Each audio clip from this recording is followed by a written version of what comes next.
اس دنیا میں ہر دوسرا آدمی اپنی زندگی سے خوش نہیں ہوتا، اس کی زبان پر شکوے شکایتیں ہی ہوتی ہیں۔ وہ ہمیں قسمت کا رونا روتا ہی نظر آتا ہے۔ وہ دوسروں کی زندگیوں کو ہی حسرت سے دیکھتا ہے، دوسروں کو خود سے بہتر سمجھتا ہے اور ان جیسی زندگی کی خواہش کرتا رہتا ہے۔ ایسے ہی ایک آدمی اپنی زندگی سے خوش نہیں تھا۔ وہ ہر وقت اپنی قسمت کا رونا روتا رہتا تھا، خود کو کوستا رہتا تھا، کیا زندگی ہے میری، ساری پریشانیاں مصیبتیں جیسے میرے لیے ہی ہیں، ہر دکھ میری قسمت میں ہی لکھا ہوا ہے۔ ایسے ہی وہ ایک دن بیٹھا اپنی قسمت کا رونا رو رہا تھا کہ اس کے سامنے درخت پر ایک ایگل آ کر بیٹھ گیا، جس کے پنجوں میں ایک بڑی سی تازہ مچھلی تھی، جس کا گوشت نوچ نوچ کر وہ مزے سے کھانے لگا۔ اس آدمی نے ایگل کو بڑی حسرت بھری نظروں سے دیکھا۔ کیا شان والی زندگی ہے اس کی، پرندوں کا راجا ہے، شان سے پر پھیلائے آسمان کی بلندیوں پر اڑتا ہے، سارے پرندے اس سے ڈرتے ہیں، مزے ہیں اس کے، نہ اسے کوئی کھانے کی ٹینشن، نہ پینے کی، نہ رہنے کی، مزے سے جی رہا ہے،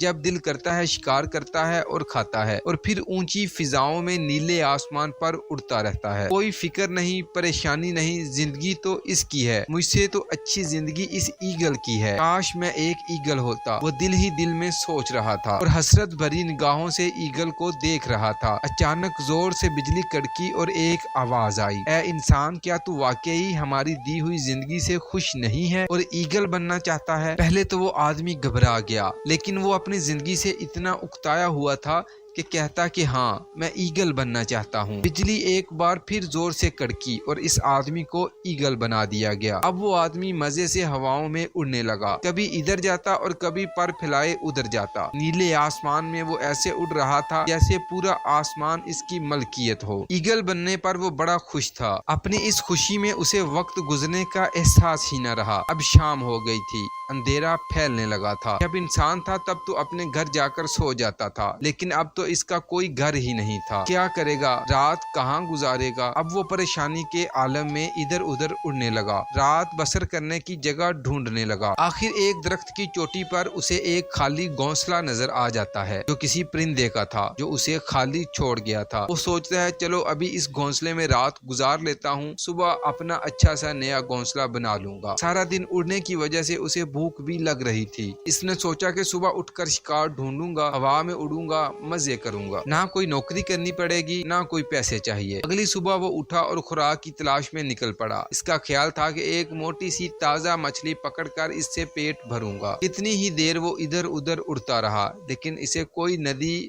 یا دریا نظر نہیں آیا جس سے وہ مچھلی پکڑ سکتا۔ اس نے سوچا کہ پتہ نہیں وہ ایگل کہاں سے مچھلی پکڑ کر لایا تھا۔ آدھا دن گزر چکا تھا، اسے زوروں کی بھوک لگی ہوئی تھی۔ اس نے سوچا کہ مچھلی نہ صحیح کوئی اور چیز ڈھونڈ لیتا ہوں۔ وہ قریب موجود جنگل کی طرف چلا گیا کہ کسی پرندے کا شکار کر لیتا ہوں۔ کئی پرندوں کا اس نے شکار کرنے کی کوشش کی، لیکن وہ اڑ کر گھنی چھاؤں میں چھپ جاتے۔ اس طرح کوشش کرتے شام ہو گئی تھی۔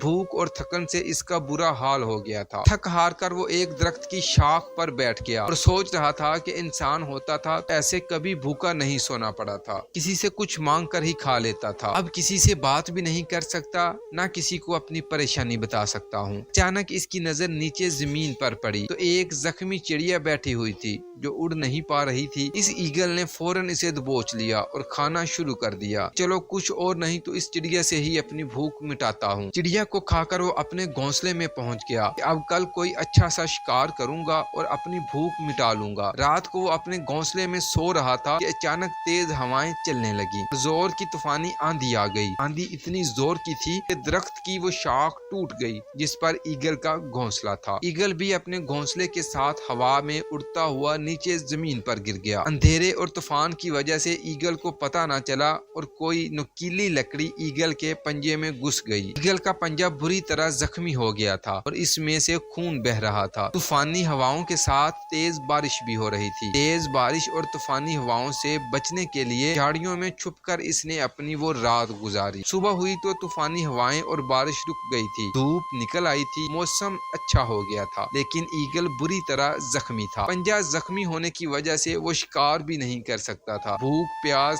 تھکن اور زخموں کی وجہ سے اس کا برا حال تھا۔ بے اختیار اس نے سوچا کہ اگر اگر وہ انسان ہوتا تو جا کر کسی ڈاکٹر کو دکھا سکتا تھا، اپنے زخم کا علاج کروا سکتا تھا، لیکن اب تو وہ اکیلا اور بے بس تھا۔ بے اختیار اس کی آنکھوں میں آنسو آ گئے۔ اب اسے وہ اپنی انسان والی زندگی یاد آ رہی تھی۔ اسے یاد آ رہا تھا کہ اس کے پاس اپنا گھر تھا، وہ کبھی بھوکا تو نہیں سویا تھا، کبھی اسے علاج کی فکر تو نہیں ہوئی تھی، اپنی زندگی میں اس طرح بے یارو مددگار تو وہ کبھی نہیں ہوا تھا، اتنا بے بس تو وہ کبھی نہیں ہوا تھا۔ اب اسے افسوس اور پچھتاوا ہو رہا تھا کہ وہ کیوں اتنا ناشکرا تھا، کیوں اپنی قسمت کو کوستا تھا، کیوں اپنی زندگی سے اتنا خوش نہیں تھا۔ اب ایک بار پھر اس کی نظریں آسمان کی طرف تھیں۔ وہ شرمندگی سے التجا کر رہا تھا، اے پروردگار، مجھے پہلے والی زندگی ہی لٹا دے، مجھے پھر سے انسان بنا دے، میں اب تیرا شکر گزار بندہ بن کے رہوں گا۔ ہماری زندگی میں بھی ہمارے دکھی ہونے کی سب سے بڑی وجہ یہ ہے کہ ہم ہر وقت ہر چیز میں اپنے آپ کو دوسروں سے کمپیئر کرتے رہتے ہیں اور اپنے آپ کو دوسروں سے کمتر سمجھ کر دکھی ہوتے رہتے ہیں۔ ہمیں دوسروں کی زندگیاں ہی اچھی لگتی ہیں کیونکہ ہم دوسروں کی زندگیوں میں وہ دیکھتے ہیں جو ہمارے پاس نہیں ہے۔ ہمیں دوسروں کی زندگیوں کی مشکلیں اور مسائل نظر نہیں آتے۔ دوستو، مشکلیں ہر ایک کی زندگی میں ہوتی ہیں، اس لیے آپ کو جیسا بنایا گیا ہے، جیسے آپ ہو، اس میں خوش رہو اور اپنی زندگی کو بہتر بنانے کی کوشش کرتے رہو۔